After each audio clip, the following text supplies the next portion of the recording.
எதிர்க்கட்சிகளுக்கு வாக்களிக்கும் சமுதாயத்தினர் மற்றும் தலித்துகளை குறிவைத்து வாக்காளர் பட்டியலிலிருந்து நீக்குகின்றனர் என மக்களவை எதிர்க்கட்சித் தலைவர் ராகுல் காந்தி குற்றம் சாட்டியுள்ளார். வாக்கு திருட்டு தொடர்பாக தில்லி இந்திரா பவனில் ராகுல் காந்தி செய்தியாளர்களை சந்தித்தார். அப்போது வாக்கு திருட்டில் ஈடுபடுவோரை தலைமை தேர்தல் ஆணையர் ஞானேஷ்குமார் பாதுகாக்கிறார், ஆதாரமின்றி எதையும் கூறவில்லை, எதிர்க்கட்சி என்பதால் முழு ஆதாரத்துடன் தான் கூறுகிறேன் என தெரிவித்தார்.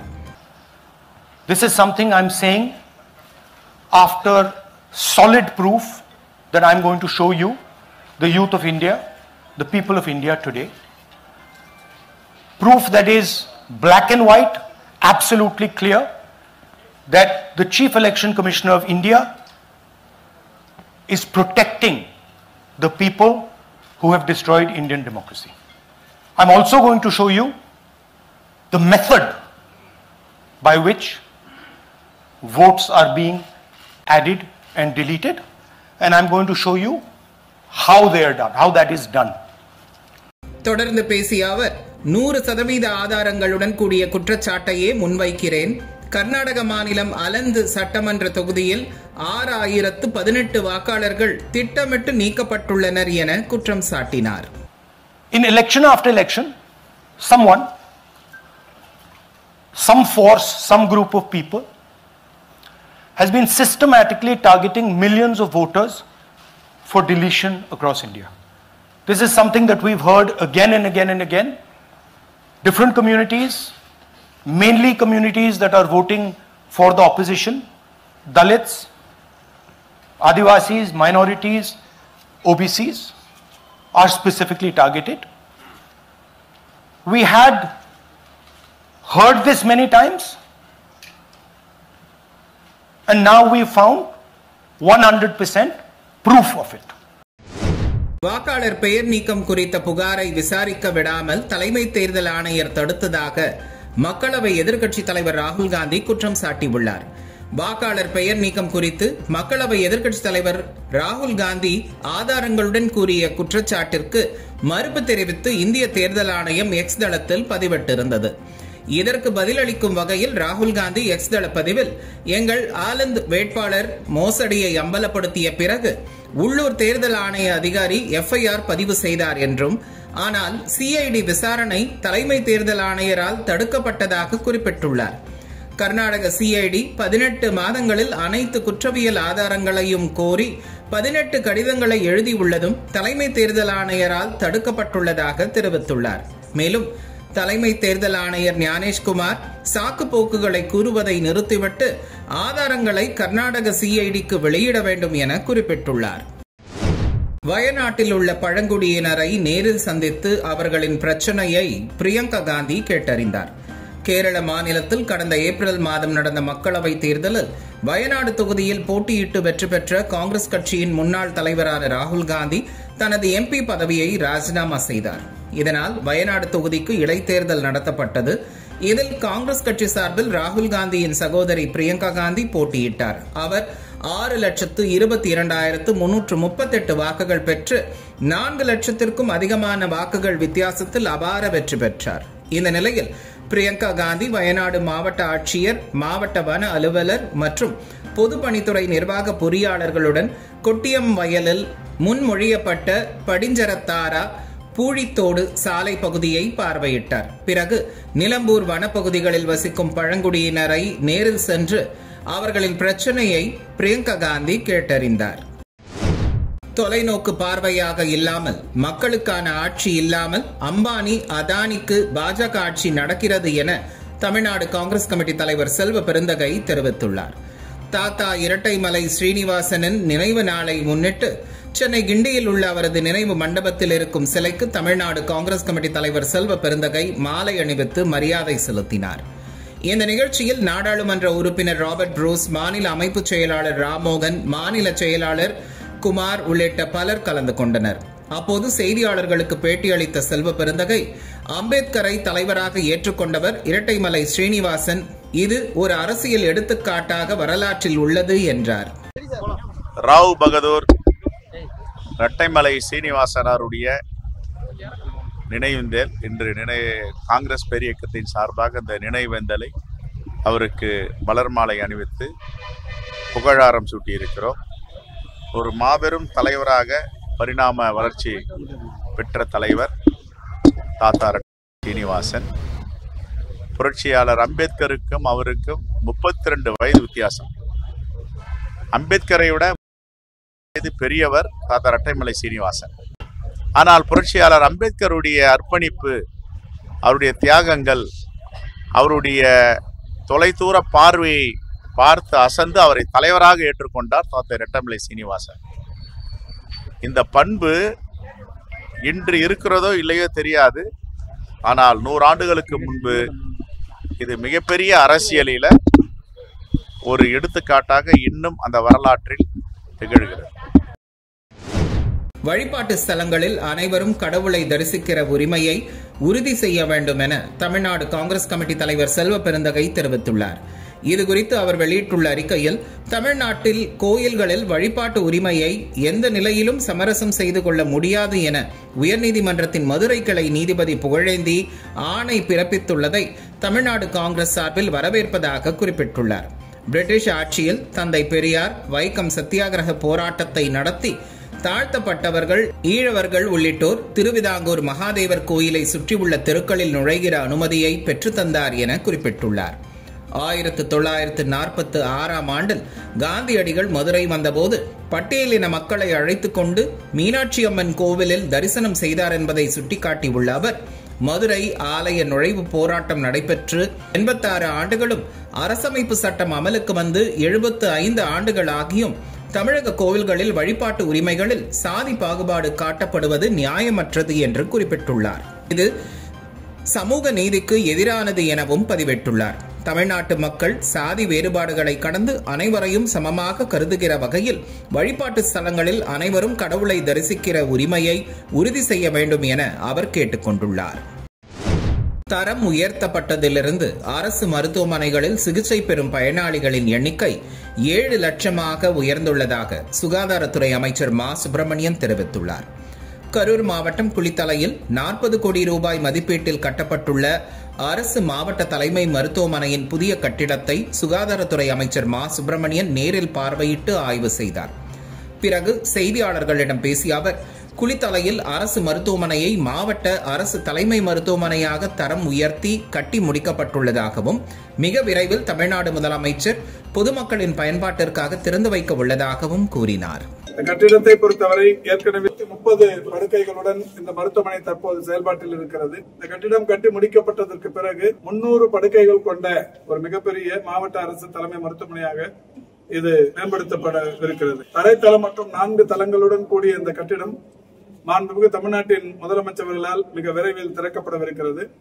திறக்கப்பட்டவுடன் இதில் விபத்து மற்றும் அவசர சிகிச்சை பிரிவு, பிசியோதெரபி, பாதம் பாதுகாப்போம் கிளினிக், மகப்பேறு மருத்துவ பிரிவு, சிறப்பு பச்சிளம் குழந்தைகள் பிரிவு, நவீன அறுவை அரங்கங்கள் என்று பல்வேறு வகைகளிலும் இந்த மருத்துவமனை மேம்படுத்தப்படவிருக்கிறது. அங்க இந்த மகப்பேறுக்காக வந்த தாய்மார்களுக்கு தரப்பட்ட அந்த மருந்துல அந்த கலப்பு ஏதாவது சரியான விகிதத்தில் கலக்கப்படாதது காரணமா இருக்கலாம் அப்படின்ற மாதிரி குளிர் காய்ச்சல் வந்திருக்கு. உடனடியாக அவங்க மயிலாடுதுறை நம்ம கடலூர் அரசு மருத்துவமனைக்கு அழைத்து செல்லப்பட்டு இப்ப எல்லோரும் நலமுடன் இருக்கிறார்கள், யாருக்கும் பாதிப்பில்லை.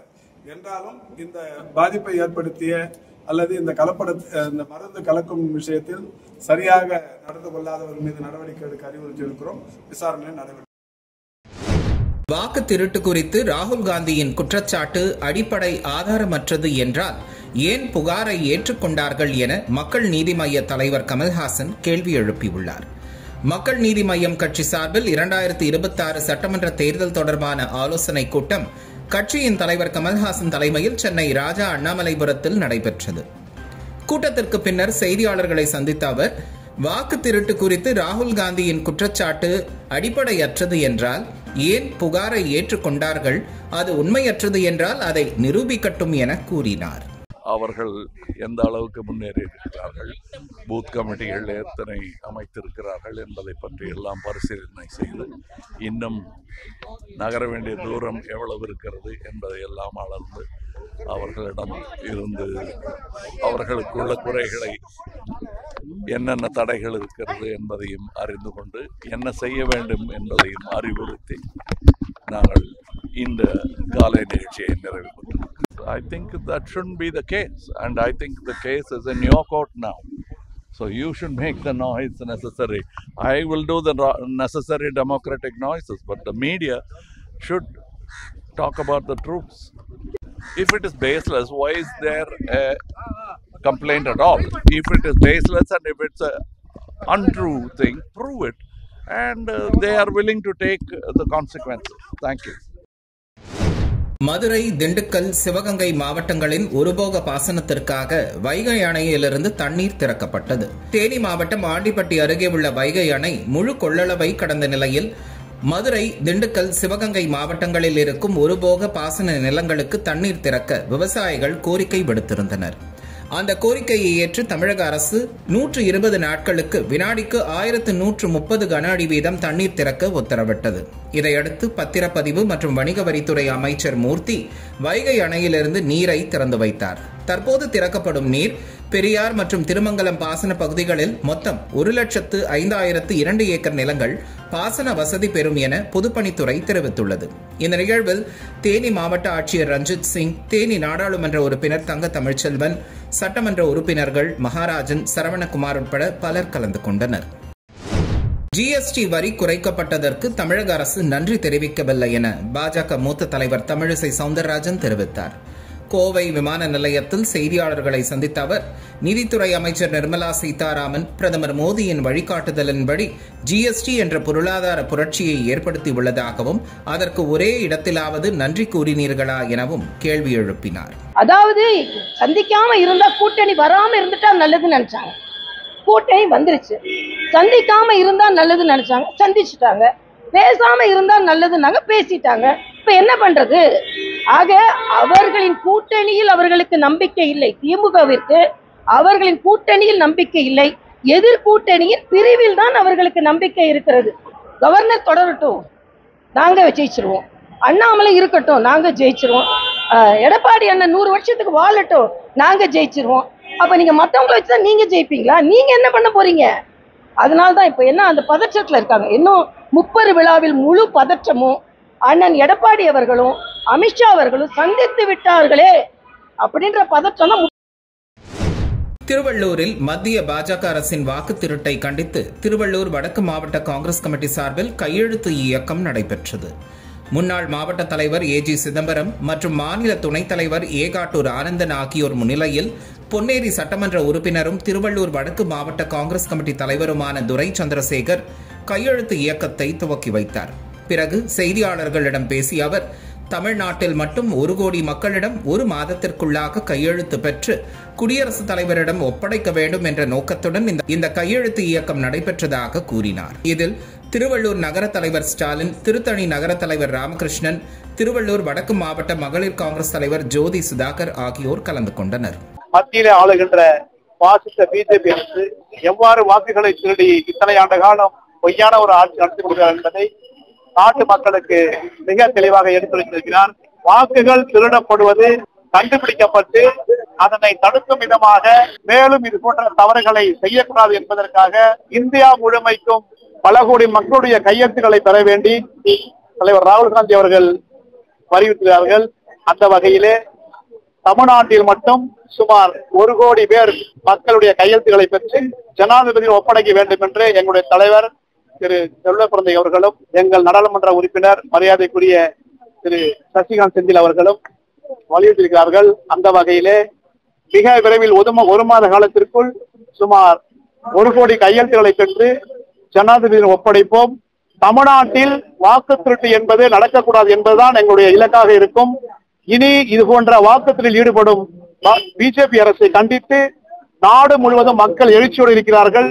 வருகின்ற எந்த தேர்தலிலும் ஓட்டு திருட்டு என்பது நடைபெறக்கூடாது, ஜனநாயகம் காப்பாற்றப்பட வேண்டும் என்பதுதான் தலைவர் ராகுல் காந்தி விருப்பமாக தெரிவித்திருக்கிறார்கள். தில்லியில் அமித்ஷாவை சந்தித்து பேசியது குறித்து எடப்பாடி பழனிசாமி விளக்கம் அளித்துள்ளார். சேலத்தில் செய்தியாளர்களை சந்தித்து பேசிய எடப்பாடி பழனிசாமி, என்னுடைய தில்லி பயணம் குறித்து பல்வேறு விமர்சனங்கள் வந்துள்ளன. அனைவரிடமும் சொல்லிவிட்டே அமித்ஷாவை சந்திக்க தில்லி சென்றேன். தில்லியில் தமிழ்நாடு இல்லத்திலிருந்து அரசு வாகனத்தில்தான் சென்றேன். அமித்ஷா வீட்டிலிருந்து வெளியே வந்தபோது கர்ச்சீஃபை எடுத்து முகத்தை துடைத்தேன். முகத்தை துடைத்ததில் என்ன அரசியல் உள்ளது என கேள்வி எழுப்பினார். அதே கரூர்ல 30 விழா நடந்த பொதுக்கூட்டில் அவர் கலந்துக்கிறார். அங்க என்ன பேசுறாரு? திரு செந்தில் பாலாஜி அவர்கள் ரோடு போட்டா ரோடு போட்டுருங்கிறார். செந்தில் பாலாஜி அதே கரூர்ல எப்படி பேசினார் என்பதை நாட்டு மக்கள் பத்திரிகையின் வாயிலாக, ஊடகத்தின் வாயிலாக தெரிந்து கொள்ள வேண்டும். அதைவிட இளவரசுக்கு மிக மிக நெருக்கமாக இருந்தவர் செந்தில் பாலாஜி. அந்த செந்தில் பாலாஜி அமைச்சரவை 15 முறை ஏற்கனவே மாத்தி அமைச்சாங்க. அப்பெல்லாம் அவரை மாத்தல, சீனியர் அமைச்சர்லாம் மாத்தினாங்க. ஆனா இந்த ஜூனியர் அமைச்சரை மாத்திரம் மாத்தல. இடையில அந்த அம்மா ஜெயிலுக்கு போனப்போ யார முதலமைச்சராக தேர்ந்தெடுக்கலாம்னு சொல்றப்போ அந்த பட்டியலில் இவர் இருந்தாருங்க. இவர் கெட்ட கேடு செந்தில் பாலாஜி பேர் இருந்துச்சுங்க. அப்போ தமிழ்நாடு ஆவண காப்பகத்தால் 300 ஆண்டுகளுக்கு மேலான 40 கோடி ஆவணங்கள் பாதுகாக்கப்படுகிறது என உயர்கல்வித்துறை அமைச்சர் கோவி செழியன் தெரிவித்தார். சென்னை கிண்டியில் உள்ள தனியார் நட்சத்திர விடுதியில் தேசிய ஆவண காப்பகம், புதுதில்லி மற்றும் தமிழ்நாடு ஆவண காப்பகம் மற்றும் வரலாற்று ஆராய்ச்சி சென்னை இணைந்து நடத்தும் தேசிய ஆவண காப்பாளர்கள் குழுவின் குழு கூட்டத்தை உயர்கல்வித்துறை அமைச்சர் கோவி செழியன் குத்துவிளக்கேற்றி தொடங்கி வைத்தார். தொடர்ந்து தமிழ்நாடு ஆர்ச்சிவ்ஸ் www.digittamilnaduarchives.tn.gov.in என்ற இணையதளத்தை உயர்கல்வித்துறை அமைச்சர் தொடங்கி வைத்தார்.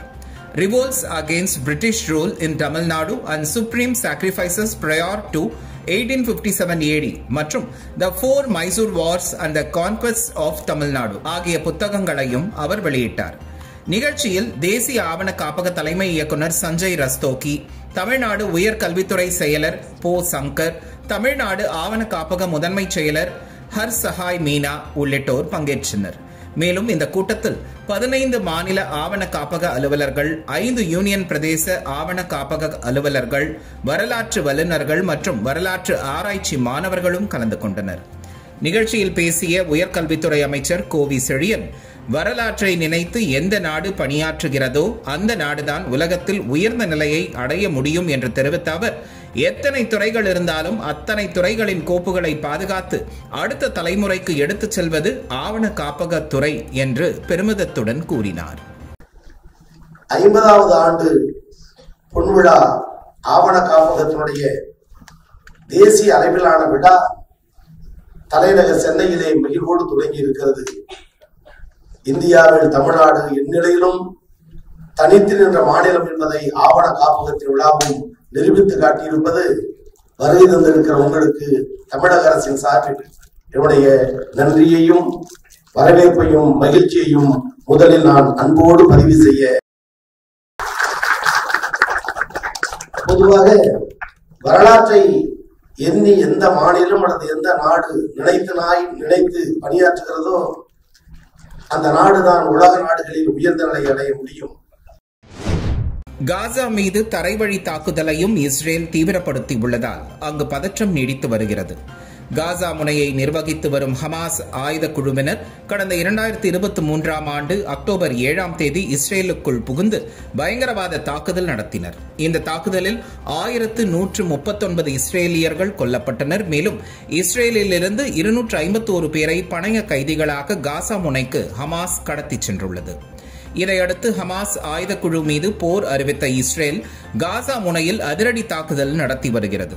இந்த நிலையில் கடந்த 2 தினங்களாக காசா மீது தரைவழி தாக்குதலையும் இஸ்ரேல் தீவிரப்படுத்தியுள்ளது. இதனால் பதற்றம் அதிகரித்துள்ள நிலையில் அங்குள்ள பொதுமக்கள் ஆயிரக்கணக்கில் வெளியேறி வருகிறார்கள். வாகனங்களிலும் கால்நடையாகவும் மக்கள் வெளியேறி கொண்டிருக்கும் நிலையில் இஸ்ரேலின் படை துருப்புகள் காசாவுக்குள் தீவிரமாக ஊடுருவி முன்னேறி செல்ல தொடங்கியுள்ளன. தரைப்படைகள் காசாவில் நுழையும் முன்பு விமானப்படை மற்றும் பீரங்கி பிரிவுகள் காசாவை 150 முறைக்கு மேல் தாக்கியதாக இஸ்ரேலிய ராணுவம் ஒப்புக்கொண்டுள்ளது. இந்த தாக்குதலில் காசாவின் பல அடுக்குமாடி குடியிருப்புகள் தகர்க்கப்பட்டன. நேற்று முன்தினம் இரவில் இஸ்ரேல் நடத்திய தாக்குதலில் பெண்கள் மற்றும் குழந்தைகள் உட்பட 16 பேர் கொல்லப்பட்டதாக தகவல் வெளியாகியுள்ளது.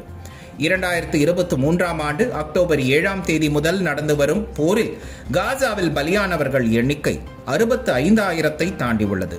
போர் மேலும் தீவிரமடைந்து வருவதால் உயிரிழப்பு எண்ணிக்கை அதிகரிக்கக்கூடும் என அஞ்சப்படுகிறது. மக்கள் பிரச்சனையை பற்றி பேச சட்டசபையை குறைந்தது 5 நாட்களாவது நடத்த வேண்டும் என்று சபாநாயகருடன் கடுமையான வாக்குவாதத்தில் ஈடுபட்ட திமுக காங்கிரஸ் உறுப்பினர்களை புதுச்சேரி சபை காவலர்கள் குண்டுகட்டாக தூக்கி வெளியேற்றினர்.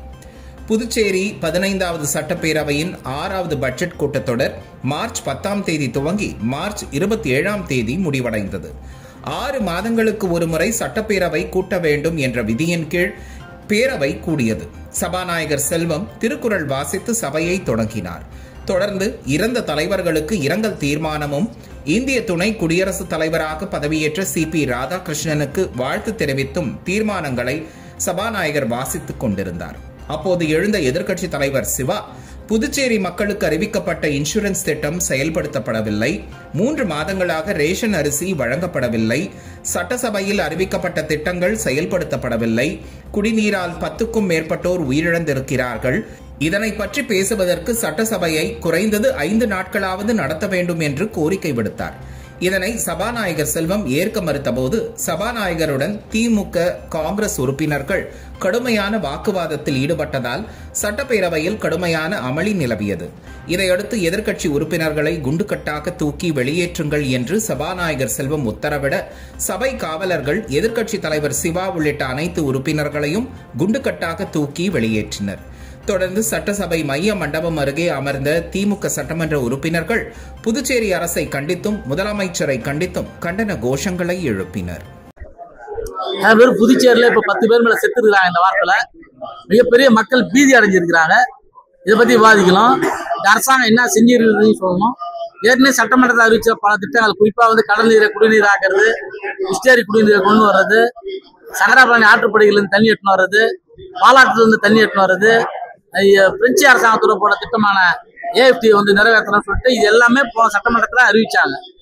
ஏன்னா புதுச்சேரியுடைய குடிநீர் தேவை ரொம்ப அவசியம் ஆயிடுது.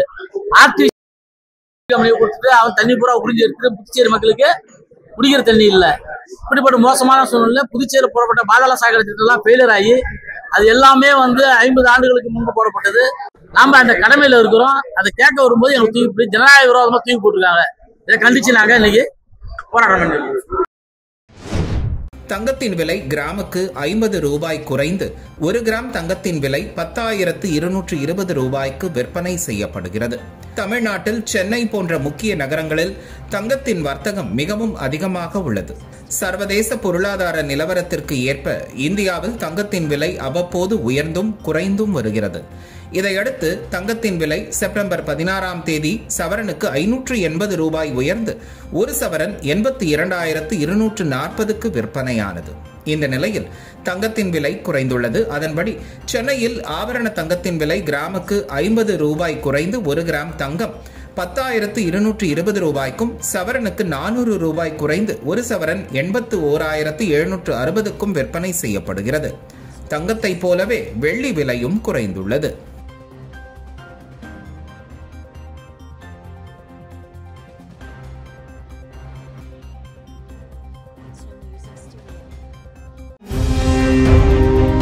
காஞ்சிபுரம் மாவட்டம் ஆர்ப்பாக்கம் கிராமத்தில் 3 வீடுகளின் பூட்டை உடைத்து மர்ம நபர்கள் கொள்ளையில் ஈடுபட்ட சம்பவம் பரபரப்பை ஏற்படுத்தியுள்ளது.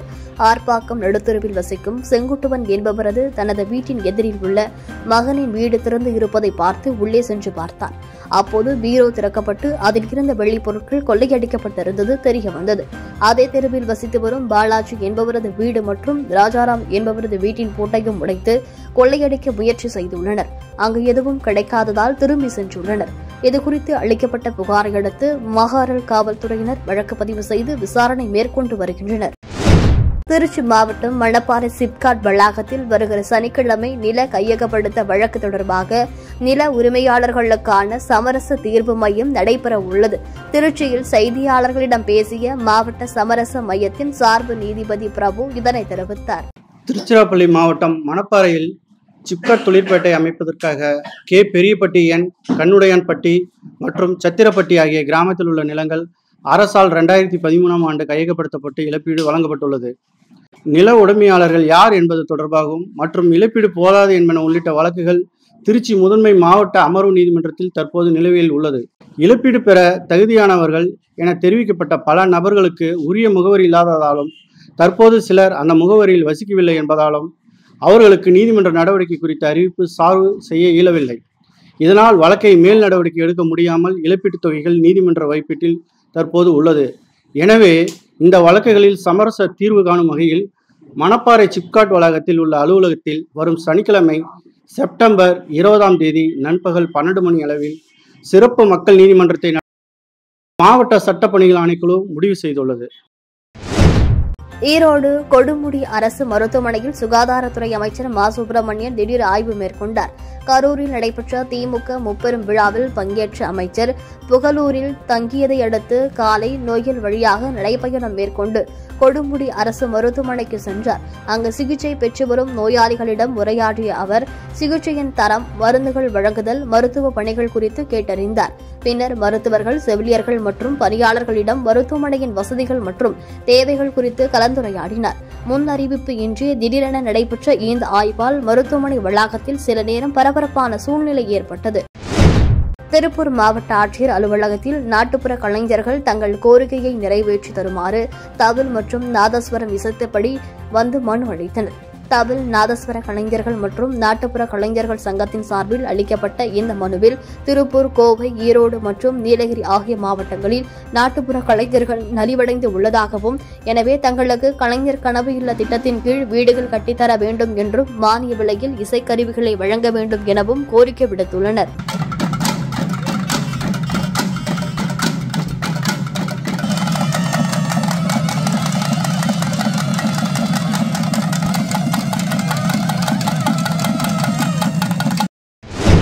செம்பரப்பாக்கம் ஏரியில் அமைக்கப்பட்டுள்ள புதிய சுத்திகரிப்பு நிலையத்தை அமைச்சர் KN நேரு ஆய்வு செய்தார். திருவள்ளூர் மாவட்டம் பூந்தமல்லி அருகே உள்ள செம்பரப்பாக்கம் ஏரியிலிருந்து மேலும் 240 மில்லியன் லிட்டர் தண்ணீரை சுத்திகரித்து பூந்தமல்லி மற்றும் அதனை சுற்றியுள்ள பகுதிகளுக்கு வழங்கும் திட்டம் உருவாக்கப்பட்டுள்ளது. இந்த திட்டத்தின் கீழ் புதிய சுத்திகரிப்பு மையத்தின் பணிகள் முடிக்கப்பட்டுள்ளன. இந்த மையத்தை நகராட்சி நிர்வாகத்துறை அமைச்சர் KN நேரு நேரில் பார்வையிட்டார். அவருடன் திருவள்ளூர் மாவட்ட ஆட்சியர் பிரதாப் மற்றும் பூந்தமல்லி தொகுதி MLA கிருஷ்ணசாமி ஆகியோர் உடன் இருந்தனர். இந்த திட்டம் செப்டம்பர் 20ஆம் தேதி தமிழ்நாடு முதலமைச்சர் மு க ஸ்டாலின் தலைமையில் திறந்து வைக்கப்படும் என அமைச்சர் தெரிவித்துள்ளார். ஓசூர் அருகே தூக்க கழகத்தில் ஓடிய ஆம்னி பேருந்து கட்டுப்பாட்டை இழந்து வாகனங்கள் மற்றும் கடை மீது மோதியதால் பரபரப்பு ஏற்பட்டது. சென்னை பெங்களூரு தேசிய நெடுஞ்சாலையில் சென்று கொண்டிருந்த தனியார் ஆம்னி பேருந்து ஒன்று அட்டக்குறுக்கி பகுதியில் வந்தபோது கட்டுப்பாட்டை இழந்து தடுப்பு சுவரை தாண்டி எதிரே வந்த கார் மீது மோதியது. பின்னர் டிராக்டர், இருசக்கர வாகனம் மற்றும் கடை ஒன்றின் மீது மோதியது. விபத்தில் நல்வாய்ப்பாக யாருக்கும் காயம் ஏற்படவில்லை. எனினும் இருசக்கர வாகனம், கார் மற்றும் கடையின் சுவர் சேதமடைந்தன. சம்பவம் குறித்து சூளகிரி போலீசார் வழக்கு பதிவு செய்து விசாரணை மேற்கொண்டு வருகின்றனர். கிருஷ்ணகிரி மாவட்டம் உத்தனப்பள்ளி அருகே தேவசான பள்ளியில் மாட்டு கொட்டகையில் வைக்கப்பட்டிருந்த பட்டாசுகள் மற்றும் நாட்டு வெடிகள் வெடித்ததில் 4 பேர் படுகாயமடைந்தனர். தேவசானப்பள்ளி கிராமத்தைச் சேர்ந்த பெரியசாமி கோவில் திருவிழாவிற்காக பட்டாசுகள் மற்றும் நாட்டு வெடிகளை வாங்கி தனது வீட்டு மாட்டு கொட்டகையில் வைத்திருந்தார்.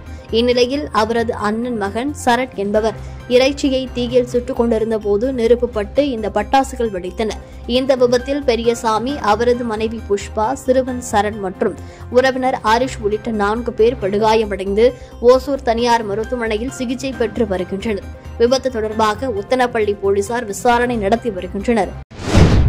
ராமநாதபுரம் மாவட்டத்தில் கடந்த ஆண்டு மழையால் பாதிக்கப்பட்ட மிளகாய் பயிருக்கு இழப்பீடு வழங்க கோரி தமிழ்நாடு வைகை விவசாய சங்கத்தினர் ஆட்சியரிடம் மனு அளித்தனர். இதைத் தொடர்ந்து செய்தியாளர்களை சந்தித்த அந்த சங்கத்தின் தலைவர் பாக்கியநாதன், 1 ஆண்டுகள் கடந்தும் மிளகாய் விவசாயிகளுக்கு தற்போது வரையில் இழப்பீடு வழங்கிடவில்லை என குற்றம் சாட்டினார். தமிழகத்தில் ராமநாதபுரம் மாவட்டம் நெல் உற்பத்தியில் 4ஆம் இடமும் மிளகாய் உற்பத்தியில் முதலிடத்தையும் வகிக்கிறது. கடந்த ஆண்டு வடகிழக்கு பருவமழை பெய்த போது ராமநாதபுரம் மாவட்டத்தில் 16,500 ஹெக்டேர் பரப்பில் பயிரிடப்பட்டிருந்த மிளகாய் விவசாயம் அடியோடு அழிஞ்சு போச்சு. இது விஷயமா பாதிக்கப்பட்ட விவசாயிகளோடு ராமநாதபுரம் மாவட்ட ஆட்சியில் பல கட்ட போராட்டங்கள் நடத்தியாச்சு.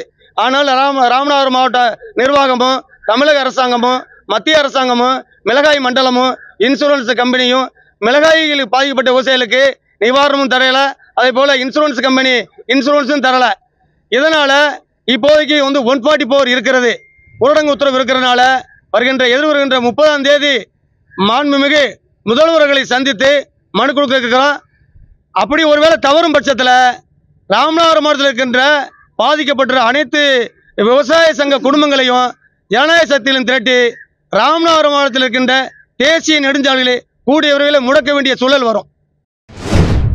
தருமபுரி கோ ஆப்டெக்ஸ் தீபாவளி விற்பனையை மாவட்ட ஆட்சியர் சதீஷ் குத்துவிளக்கேற்றி தொடங்கி வைத்தார். இந்த ஆண்டு விற்பனை இலக்கு 1.30 கோடி ரூபாய் என நிர்ணயம் செய்யப்பட்டுள்ள நிலையில் காஞ்சிபுரம், ஆரணி உள்ளிட்ட இடங்களில் தயாரிக்கப்பட்ட பட்டு புடவைகள் மற்றும் பல்வேறு வகையான காட்டன் புடவைகள், கைத்தறி வேட்டி, சட்டை, ஜமக்காலம் போன்றவை விற்பனைக்கு உள்ளன. மேலும் தீபாவளி பண்டிகையொட்டி 30% சிறப்பு தள்ளுபடி வழங்கப்பட்டு உள்ளதாகவும் தெரிவிக்கப்பட்டுள்ளது. ஒகேனக்கல் காவிரி ஆற்றில் தண்ணீர் வரத்து குறைந்ததால் சுற்றுலா பயணிகள் அருவியில் நீராட மாவட்ட நிர்வாகம் அனுமதி அளித்துள்ளது. கர்நாடக நீர்பிடிப்பு பகுதியில் மழை குறைந்த காரணத்தால் ஒகேனக்கல் காவிரி ஆற்றில் பகல் 11 மணி நிலவரப்படி வினாடிக்கு 14,000 கனஅடி நீர் வந்து கொண்டிருக்கிறது. இதனால் சுற்றுலா பயணிகள் அருவியில் நீராட மாவட்ட நிர்வாகம் அனுமதி அளித்துள்ளது. 8 நாட்களுக்கு பிறகு அருவியில் நீராடவும் பரிசல் பயணம் செய்யவும் அனுமதி அளிக்கப்பட்டுள்ளதால் சுற்றுலா பயணிகள் மகிழ்ச்சியடைந்துள்ளனர். தேனி அருகே வீட்டின் மொட்டை மாடியில் இருந்து தவறி விழுந்த சிறுமி உயிரிழந்த சம்பவம் சோகத்தை ஏற்படுத்தியுள்ளது. பழனி செட்டிப்பட்டியைச் சேர்ந்த விவேகானந்தன் ரேணுகா தேவியின் மகள் ஷஷ்மிதா வீட்டின் மொட்டை மாடியில் நின்று கொண்டிருந்த போது கால் தவறி கீழே விழுந்துள்ளார். இதில் சிறுமிக்கு தலை, முகம் மற்றும் இடது காலில் பலத்த காயம் ஏற்பட்டது. சிறுமியை பெற்றோர் மருத்துவமனைக்கு அழைத்து சென்ற நிலையில் அவர் உயிரிழந்து விட்டதாக மருத்துவர்கள் தெரிவித்தனர். இதுகுறித்து பழனி செட்டிப்பட்டி காவல்துறையினர் வழக்கு பதிவு செய்து விசாரணை மேற்கொண்டு வருகின்றனர். தொடர் வெள்ளப்பெருக்கு காரணமாக தேனி மாவட்டம் கும்பக்கரை அருவியில் குளிக்க சுற்றுலா பயணிகளுக்கு 2வது நாளாக தடை விதிக்கப்பட்டுள்ளது. அருவியின் நீர்பிடிப்பு பகுதிகளான மேற்கு தொடர்ச்சி மலைப்பகுதி, வட்டக்கானல், பாம்பார்புரம் உள்ளிட்ட பகுதிகளில் கனமழை பெய்ததால் அருவிக்கு நீர்வரத்து திடீரென அதிகரித்தது. இதனால் வனத்துறையினர் சுற்றுலா பயணிகளை வெளியேற்றினர். இந்நிலையில் தொடர் மழை காரணமாக அருவியில் வெள்ளப்பெருக்கு நீடிப்பதால் அருவியில் குளிக்க 2வது நாளாக சுற்றுலா பயணிகளுக்கு அனுமதி மறுக்கப்பட்டுள்ளது. தமிழக அரசின் திட்டங்கள் மிகச்சிறப்பாக செயல்படுத்தப்பட்டு வருவதாக முன்னாள் அமைச்சர் செல்லூர் ராஜு பாராட்டு தெரிவித்துள்ளார். புதுக்கோட்டை மாவட்டத்தில் சட்டப்பேரவை மதிப்பீட்டு குழு தலைவர் காந்திராஜன் தலைமையில் முன்னாள் அமைச்சர்கள் செல்லூர் ராஜு, OS மணியன், சேவூர் ராமச்சந்திரன் உள்ளிட்ட சட்டமன்ற உறுப்பினர்கள் குழு ஆய்வு மேற்கொண்டனர். பின்னர் செய்தியாளர்களிடம் பேசிய சட்டமன்ற மதிப்பீட்டு குழு உறுப்பினர் செல்லூர் ராஜு, தமிழகத்தில் அரசின் திட்டங்கள் முறையாக செயல்படுத்தப்பட்டுள்ளதால் தான் எதிர்க்கட்சித் தலைவர் எடப்பாடி பழனிசாமி எங்களை இந்த குழுவில் அனுப்பி வைத்துள்ளார் என தெரிவித்துள்ளார். திருப்பூர் அரசு மருத்துவமனையில் செவிலியர்கள் மருத்துவர்களை தாக்கிய நபர்களை கைது செய்ய கோரி 2வது நாளாக மருத்துவ பணியாளர்கள் காத்திருப்பு போராட்டத்தில் ஈடுபட்டனர். திருப்பூத்தூர் அரசு மருத்துவமனையில் கடந்த 16ஆம் தேதி பிறந்து 2 நாட்களே ஆன ஆண் குழந்தை உயிரிழந்த நிலையில் உரிய சிகிச்சை அளிக்கவில்லை என கூறி உறவினர்கள் மருத்துவமனையின் கதவு கண்ணாடியை உடைத்தனர். மேலும் சசிகலா, கலையரசி என்ற 2 செவிலியர்களை தாக்கியதாகவும் கூறப்படுகிறது. இந்நிலையில் தாக்குதல் நடத்தியவர்களை கைது செய்ய வலியுறுத்தி செவிலியர்கள் மற்றும் மருத்துவ பணியாளர்கள் கருப்பு பட்டை அணிந்து மருத்துவமனை முன்பாக 2வது நாளாக போராட்டத்தில் ஈடுபட்டனர். ராணிப்பேட்டை மாவட்டம் ஆற்காடு அருகே கனமழையால் நெல்மணிகள் சேதமடைந்து வருவதாக விவசாயிகள் வேதனை தெரிவித்துள்ளனர். தாமரைப்பாக்கம் கிராமத்தில் உள்ள அரசு நேரடி நெல் கொள்முதல் நிலையத்தில் திறந்த வெளியில் நெல் மூட்டைகள் வைக்கப்பட்டுள்ளதாகவும் தற்போது வரை கொள்முதல் செய்யப்படாததால் நெல் மூட்டைகள் மழையில் நனைந்து சேதமடைந்துள்ளதாகவும் விவசாயிகள் கவலை தெரிவித்தனர். எனவே நெல் மூட்டைகளை உடனடியாக கொள்முதல் செய்ய நடவடிக்கை எடுக்க வேண்டும் எனவும் கோரிக்கை விடுத்துள்ளனர்.